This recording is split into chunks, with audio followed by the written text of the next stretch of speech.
and I am the Assistant Dean and Director of Fraternity and Sorority Life. I have been at UVA for about 5 years now, a little over 5 years. And at UVA, I've worked with a couple of units. So I started working with our Multicultural Student Services unit, supporting our LGBTQ Center and also our interfaith initiatives. And also during that time, I've been working with Fraternity and Sorority Life as well, supporting our Greek community and our leadership in that community as well.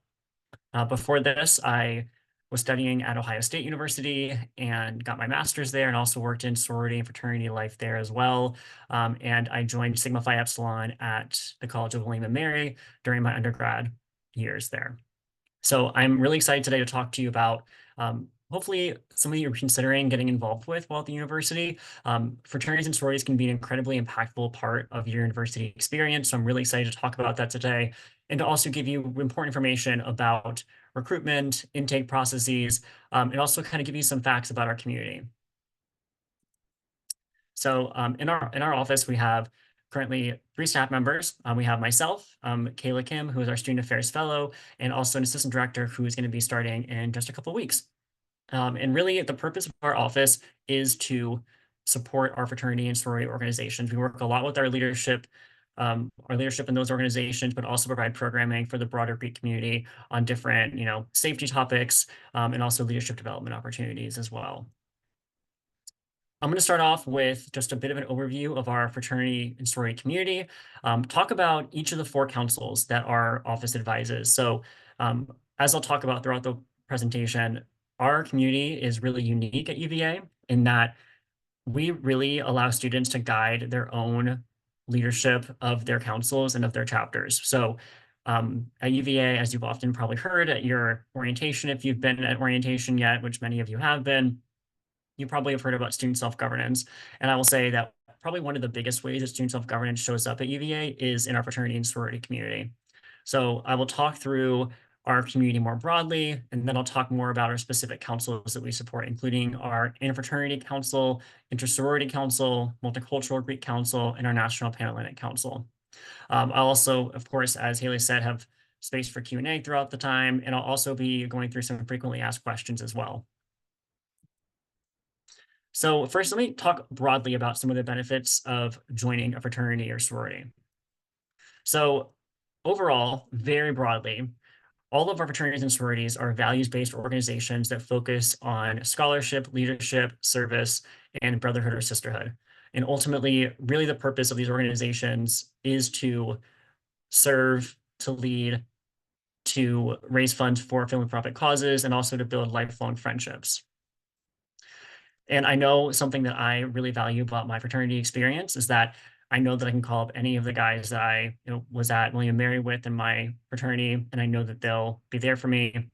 I know that if I go to a different city, I know I can give them a call, and I know that's something that a lot of folks really value about their fraternity experience.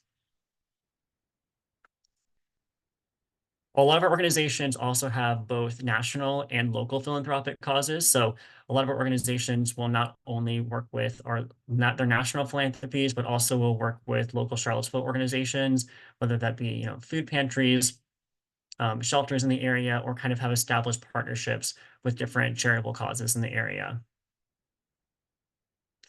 And then lastly, the leadership opportunities in fraternity and sorority life are incredibly unique. You do not have to participate as a leader to be a member of a fraternity or sorority, but I will say you really do get as much out of the experience as you put into it. If you do decide to pursue a leadership experience within a fraternity or sorority, you'll find that that experience is incredibly unique in that you're working with often a number of stakeholders, which looks very different than being a leader in another type of student organization. Chapter presidents in our organizations are often working with not only their members in leading that chapter, that organization, they're also working with the national headquarters that they report to as a part of that organization, with a house corporation potentially if they are living in a house that is privately owned by a house corporation. They're working with their alumni. They're working with our office, and they're also working with their advisors. So in that way, as a leader in these organizations, you really have a very unique opportunity to work with a variety of stakeholders and become a really, really fast learner and really versatile leader. A quick little alumni survey that was done by Gallup back in 2021 broadly showed that affiliated alumni were more likely to report feeling supported by faculty mentors, and were also 3 times as likely to have engaged in learning in a I believe that is a typo, but an experiential learning. So meaning they actually were able to apply what they learned in the classroom outside of the classroom and apply it in a real life setting, which as the research has shown that really helps to kind of integrate that knowledge more fully. More than 50% of fraternity and sorority alumni had accepted a job offer or found employment within 2 months of graduation, compared to just 36% of non-affiliated alumni.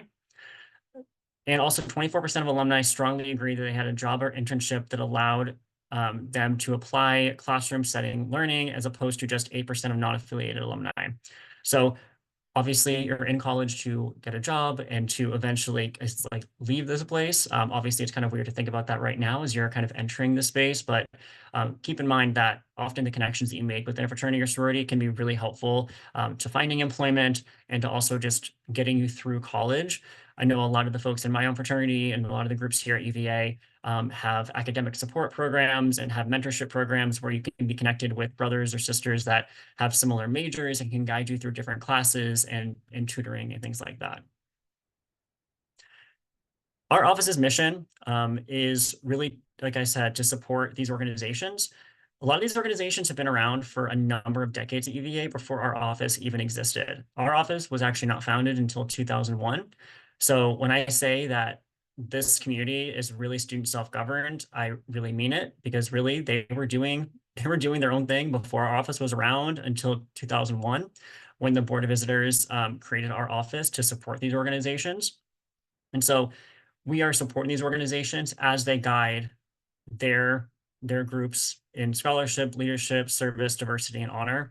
And really, one of the biggest things that we do as well is maintain relationships with alumni and chapter headquarters staff. So as I mentioned, being a leader in these organizations can be really overwhelming and can be really multifaceted as you're navigating multiple stakeholder relationships. So part of our role is to kind of help chapter leaders navigate those relationships, maintain connections with headquarters staff, make sure that all these groups are getting the support that they need. Because not only is our office invested in the future of these organizations, but their headquarters are, as well as are their alumni. Some quick facts about our community. 28% of undergraduates are part of the fraternity and sorority community. It's hovered around 30% or so over the past 5 years that I've been here, and I believe before that as well. So it's a large part of the UVA community, but it's definitely not, the only aspect that folks have in terms of involvement at UVA. As far as GPA goes, our community often has consistently had a higher cumulative GPA than the all undergraduate GPA. So in spring 23, the community had a GPA of 3.61, while the all undergraduate spring 23 cumulative GPA was a 3.59. I mentioned philanthropy earlier, and we see between all of our organizations around 20,000 service hours per semester being completed, and nearly 300,000 donated to charitable causes each semester. So these organizations really make a very tangible impact, both in Charlottesville and at a national scale as well. An important thing to know as you are entering UVA, whether as a new student or as a transfer student, is that we practice deferred recruitment. So what that means is that first year students, if this is your first semester of college and you're entering this fall semester, you are not eligible to join a organization until the spring semester. So all of our organizations and any of our 4 councils, all fraternities and sororities, you cannot join until your spring semester. This is really to help you kind of acclimate to UVA, figure out what you're interested in, kind of get an understanding of what's out there before you commit to an organization that really is asking you to make a lifelong commitment. And also, frankly, in many cases, comes with a significant financial obligation as well. Now, if you're a transfer student, you are eligible to join your first semester in the fall. As I'll talk about, our 2 largest councils are Interfraternity Council and Intersorority Council, the 2 councils that often folks refer to as having kind of a rush period. Those groups might give out some officer membership in the fall, but really the largest primary recruitment period happens in the spring semester in January with those councils. To talk a little about safety and wellness, each organization is required to complete 4 programs every academic year. Each organization signs an agreement with our office to say that 70% of their chapter members will attend a interactive workshop on the 4 topics that are listed here, whether that's alcohol and drug education, hazing awareness and prevention, sexual respect education, inclusion and respect education, and these are some of the offices that our unit works with in order to provide this programming to the community. So this kind of helps students also create connections with offices across the community. So, of course, they can always come to our office if they need support, but also know that there's these other resources that are also available to them as well.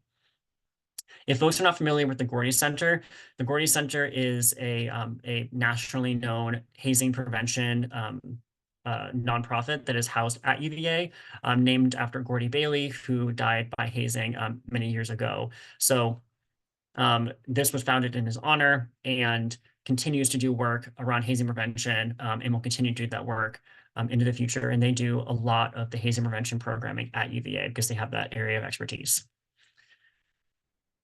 I mentioned earlier that we have 4 councils. Under those 4 councils, we have 59 chapters total. In order to be a organization under our office, your chapter has to be a member of one of these 4 councils. Sometimes I'll get questions. I got a lot of these questions actually at orientation about academic-based fraternities and sororities or service-based fraternities and sororities. While all these organizations have focus on academics and on service, the organizations that are under our office are really kind of in the category of social fraternities and sororities.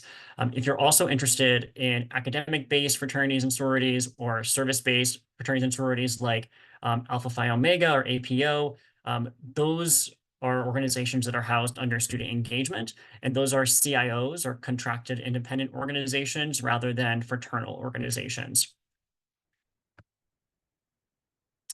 So I'll give a little bit of an overview of each of the councils and also give some information about the recruitment processes that they have.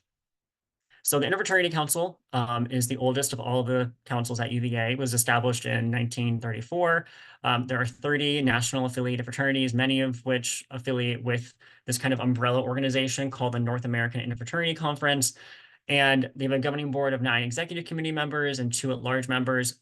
Their Instagram is probably the best way to stay in touch and remember and remind yourself of when recruitment registration opens up. So if you go on Instagram and follow them on @IFCUVA, they're going to post there. And you'll also see flyers all around September, October of this fall that will ask you to register for recruitment. That is the best way to make sure that you are not missing that. Again, registration will be open for a number of months. So if it's September, October, and you haven't seen that yet, you're also welcome to stop by our office. I'll have our office number and location at the end of the presentation, but we're in Newcomb Hall 171 on the first floor there, right across from the PAV, which is the place where Chick-fil-A is and Subway and Ben and Jerry's and all of that.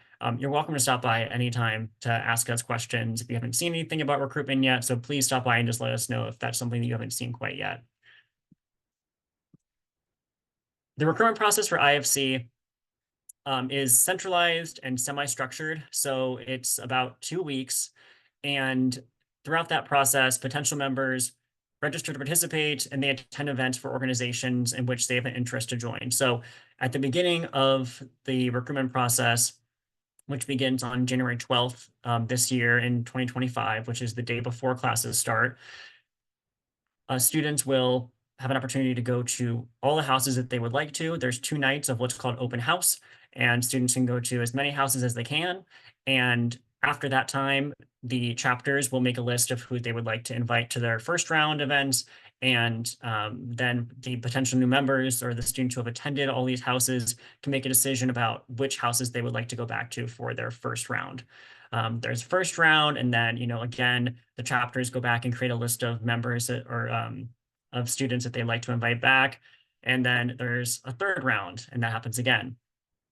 So throughout the process, the potential new member is deciding which houses they'd like to go back to, and the houses are also kind of deciding who might work the best in the culture of their own organization. Something I'd recommend doing is definitely during open house time as early as possible in that process, connecting with someone on the executive board or the president of that organization to really get an idea of how the organization is structured, the kind of different priorities that they have for the semester, for the year, some of their different areas of interest, maybe things about their GPA. All of the chapters have information that we provide them about their GPA and kind of their academic standing, so they should have that information as well. And they're also told to be transparent about that information as well. The Inter-Sorority Council was established in 1970, 5 years after women were admitted to the university. And this is a governing body of 15 National Panhellenic Conference affiliated sororities. Similar to the North American Interfraternity Conference, the National Panhellenic Conference is a large umbrella organization that oversees a number of 26 sororities around the country. We have 15 of those groups here at UVA. And each chapter has a representative on the Inter-Sorority Council Executive Board. Their Instagram is at Virginia ISC. I would highly recommend, again, following them on Instagram if you're interested in participating in recruitment or just learning more. They are very good about posting. They are marketing gurus. They really know how to get the word out there. They've been posting throughout the summer about members. So if you're interested in just getting kind of an idea of the members in the Inter-Sorority Council, I would definitely follow them on Instagram. And again, they will be posting continuously about recruitment once that registration opens in September or October. A little more about the ISC recruitment process. This is definitely, I would say, the most highly structured and most centralized recruitment process that we have. Again, potential new members will register to participate, and all potential new members are required to attend events for all organizations. So, similar to IFC recruitment, you get the opportunity to visit all the houses, but with the Inter-Sorority Council process, you're actually required to go to all 14 or 15 houses to really get an idea of what are all these organizations like and really give each organization a fair shake. A really important part of the ISC recruitment process is what's called mutual selection, in that both potential members and chapters indicate their preferences. So, after each round of recruitment, the potential new members will kind of decide and rank which chapters they're most interested in returning to. And then the chapters will also make, similar preferences about which women they would like to invite back for the next round of recruitment. Registration will open in September, and the first day of recruitment is January 9th, 2025.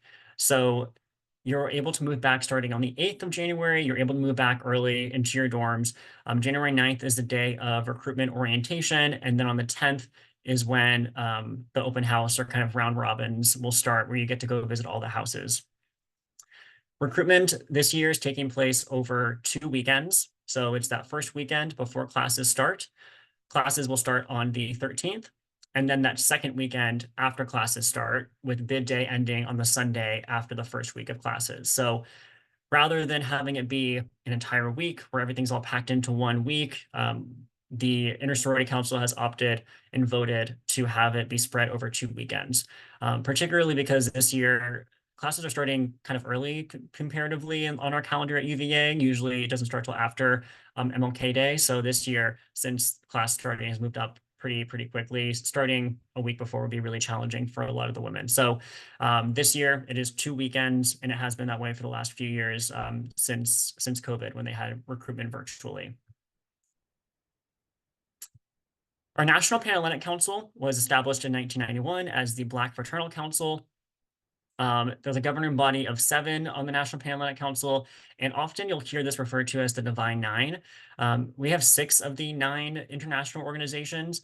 These organizations were essentially created, out of a necessity for Black college students who were unable to join these very exclusive white Christian-based organizations. So these organizations were created to create space for Black college students. And like I said, we have 6 of these organizations. They have incredibly rich and deep tradition. And their Instagram is on here. It's at MPHC at UVA. If you're interested in learning more about the broader council, Would absolutely encourage you to follow them. They also post about events from some of the different chapters and organizations there as well. Their process is looks quite different from the Interfraternity Council and Intersorority Council process. The NPHC, or National Panhellenic Council intake process, is decentralized. So this is not the type of process where you kind of go looking around at the 6 different organizations and see which one you like best. Oftentimes when folks are looking to join an NPHC organization, they're really looking, they kind of have done a little bit of research and they're kind of looking at a very specific organization. Now, you might not know exactly which one you would like to join, and that's absolutely okay. What I would say is the tip on here is to check out individual chapter Instagram pages and attend events to connect with chapter members and kind of get a feel for, a lot of these organizations have really public open events, and you're welcome to stop by them even in your first semester, even though you're not eligible to join your first semester. You're welcome to stop by these events, introduce yourself, and get to know the chapter members. And that's really the best way to kind of get your foot in the door. And like I said, these are conducted individually by each organization to maintain confidentiality and also preserve the individualized nature of the experience. A lot of these chapters have really rich traditions and very specific ways of conducting their intake process. And that's just something that's very unique to the MPHC as compared to the IFC or ISC. The Multicultural Greek Council, or MGC, was established in 1999 and oversees 9 cultural and identity-based fraternities and sororities. So we have a few Latinx fraternities and sororities. We have a few Asian Pacific Islander, South Asian fraternities and sororities. We also have a LGBTQ and allied diaternity. So rather than sorority or fraternity, which are gender terms, this organization uses the term diaternity as a more gender neutral or all gender inclusive approach. This organization is open to folks of all genders. And also you do not have to be part of the LGBTQ community to be a member of that organization. You can also be an ally or advocate as well. And new this fall, the council just added a new multicultural sorority called Mu Sigma Upsilon that's also going to be bringing in around 10 new members in the fall, and then we'll also be conducting intake, I believe, in the fall or the spring of this year. Some of these organizations are affiliated with the headquarters and some are not. Like I mentioned, the LGBTQ and allied organization is actually a local organization founded at UVA specifically, so they're not connected to a national headquarters. So just to say that not all of these organizations are connected to a larger headquarters. Their Instagram page is at MGC UVA. And again, similar to the other Instagram accounts, that's where you're going to see a lot of information come out about kind of broader multicultural Greek council events, and also see links on there to information about all of the member organizations as well. The multicultural Greek Council organizations, some practice recruitment and some practice more of an intake process. Similar to NPHC organizations, they practice decentralized new member selection processes, and it's conducted individually by each organization. There's not a kind of broader recruitment period where you kind of see which groups you're interested in, kind of move through a process in that way. So again, what I would do is check out individual chapter Instagram pages to learn more about organizations and interest meetings.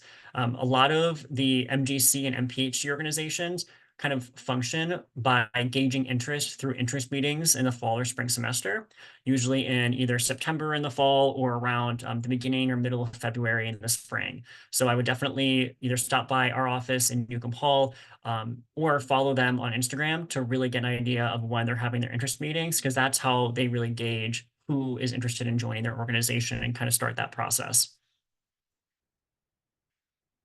So let me now move into talking about some frequently asked questions. First question I'm going to get is about alcohol. So just to be candid, alcohol is a part of some students' college experience. That is factually the case. I will say that many UVA students are often surprised to find that there are many students in the FSL community and the broader UVA community who do not drink at all or do not consider drinking to be a key component of their FSL experience. Like I said earlier, one tip I have is to just be honest as you're going through the recruitment process, and also ask a chapter president or executive board member, someone who has a knowledge of the culture of the organization, about their perspective on the alcohol culture in the organization. These organizations are here to to amplify your college experience, and they should align with your own personal values and your own interests as well. So the best thing you can do for yourself is be your own advocate and ask these questions and be frank and be open and honest, because the chapters should do and are expected to do the same with you. As far as student safety and education around alcohol, like I mentioned earlier, every organization is required to have at least 70% of their chapter attend a program on each of the following topics, and one of those includes alcohol and other drug awareness. Um, this is something that has persisted at universities and fraternities and sororities for a very long time. So it's no secret that alcohol can be a portion of someone's experience in fraternity or sorority. And at the same time, there are many other things that this experience offers, like I mentioned earlier in the presentation, that do not at all surround alcohol. But we're here to support student safety as well. And we have different resources like our Wahoo Welcome or Wahoo Well program that supports students who are maybe kind of thinking about, if they have concerns about alcohol or substance use, where they can get counseling and support. So, if that is something that you run into questions about, there also is support here to guide you as you navigate, culture around alcohol and drugs and things like that as well. I also get questions about hazing. I got asked about hazing numerous times during orientation, and I'm not very surprised. I think around the country and also particularly at UVA, we've seen an increase in the number of reports of hazing coming in. And, one of the things I'm really, really happy about is that it really seems like a lot of students at UVA are kind of tired of having hazing be present in our culture here. We saw an increase in the number of students coming forward to report hazing and kind of just saying that they're done with it. They're not really interested in being part of an organization or being part of a culture that involves degrading people. And so one of the things that's really helped to get the information out there about what hazing is, how to report it, what hazing can look like, is Adam's Law. Adams Law was passed a couple of years ago, and Adams Law is a Virginia state law that was named after Adam Oakes, who's a VCU, Virginia Commonwealth University student who died by hazing a few years back.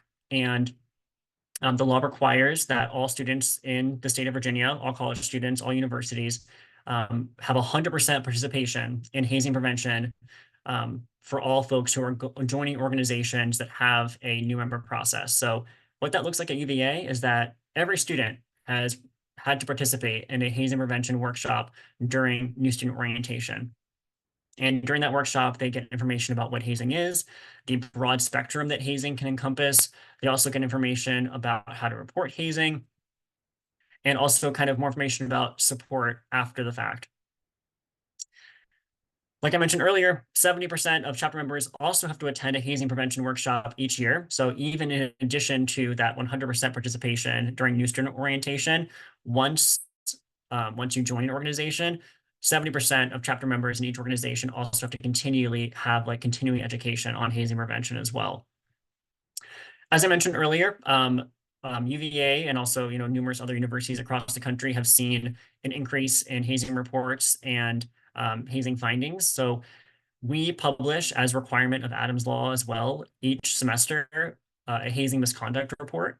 If you go on Google and type in UVA hazing misconduct report, you'll see that in spring 2024, the university terminated 2 organizations for at least 4 years for hazing-related conduct.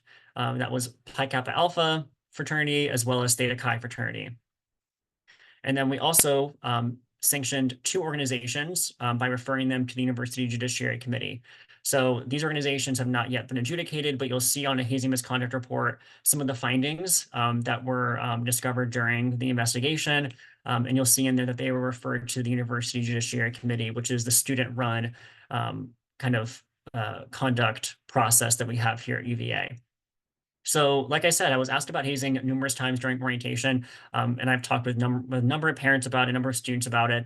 I have no issue talking about it and also being really open that it really seems like across the country, there still continues to be work to be done to eradicate hazing in fraternities and sororities and in organizations across college campuses.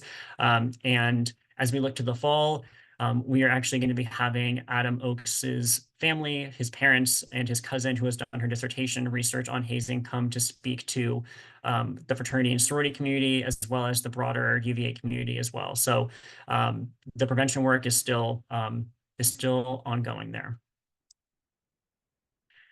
The way to report hazing, there are a couple different ways. There's an anonymous hazing hotline that actually is connected to my office. I have a separate hotline in my office and goes there, and that's 434-243-HAZE. And then we also have Just Report It. Just Report It was probably brought up a number of times during orientation.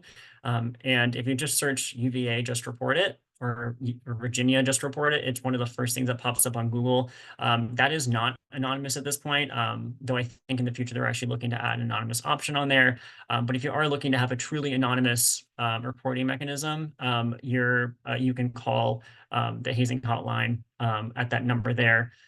Or you're also welcome to just send us an email at fsl@virginia.edu, or just come into our office. We're really happy to speak to folks in any way that they feel most comfortable. So let's talk about cost, because I also got questions about this too. So it's a pretty large range of how much it costs to be a member of these organizations. So dues range from some organizations for $15 a semester up to $3,000 a semester. Really has a huge range there. You'll usually pay a little bit more during your first semester as you have new member dues and things like that. Important to remember that there are scholarships that are available from individual chapters, councils, as well as headquarters as well. And a word about financial transparency.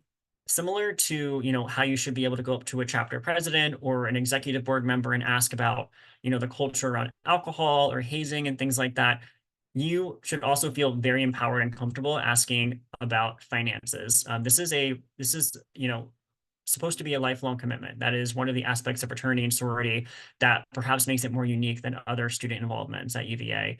So I would encourage you to be transparent and to ask questions about, how much is it going to cost me each semester to join to be a part of this organization?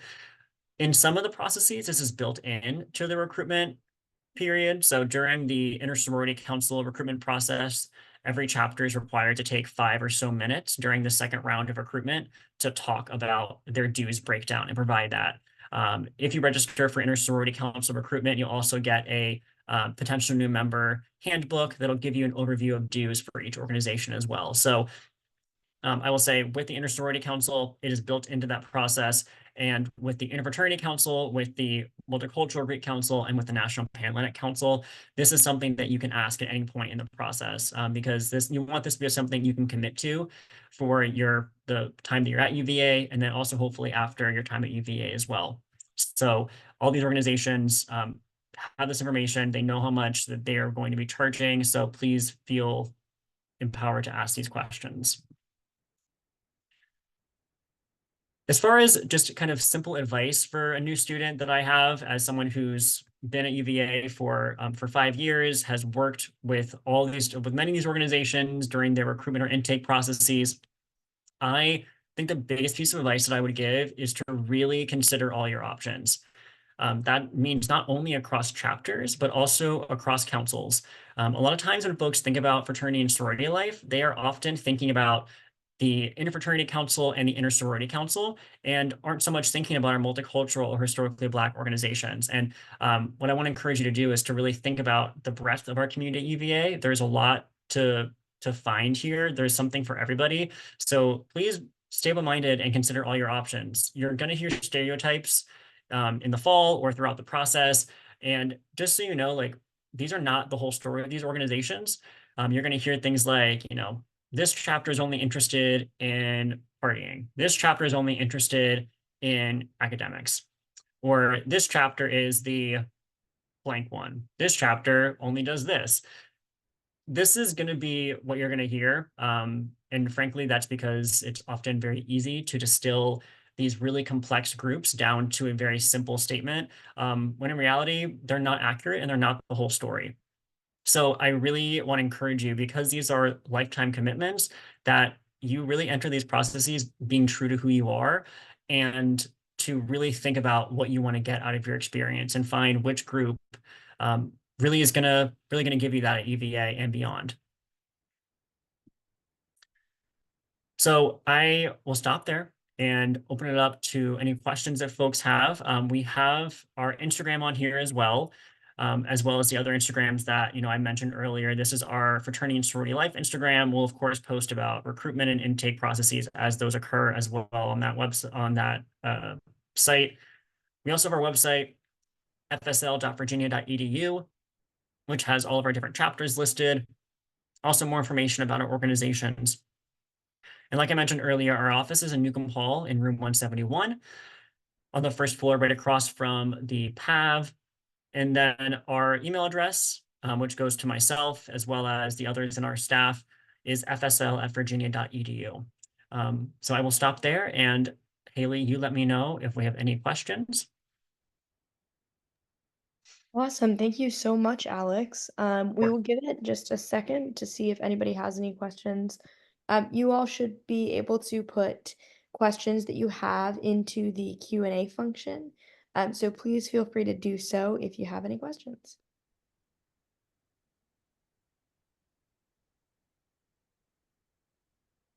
Alex, it seems like your presentation was just so amazing that nobody had any wow, questions at the end of it. wonderful. So happy to hear it. Well, I will say one more time, if you have any questions, please feel free to reach out directly to the Fraternity and Sorority Life office, or you can reach out to us at orientation@virginia.edu, and we're happy to direct you to the correct resource for your question. But we will go ahead then and end the evening. So thank you folks so much for coming to the webinar this evening. And please don't hesitate to reach out if you need anything. And thank you, Alex, for a great presentation. Thanks, Haley. Bye. Y'all Have have a a good great night, night. everybody.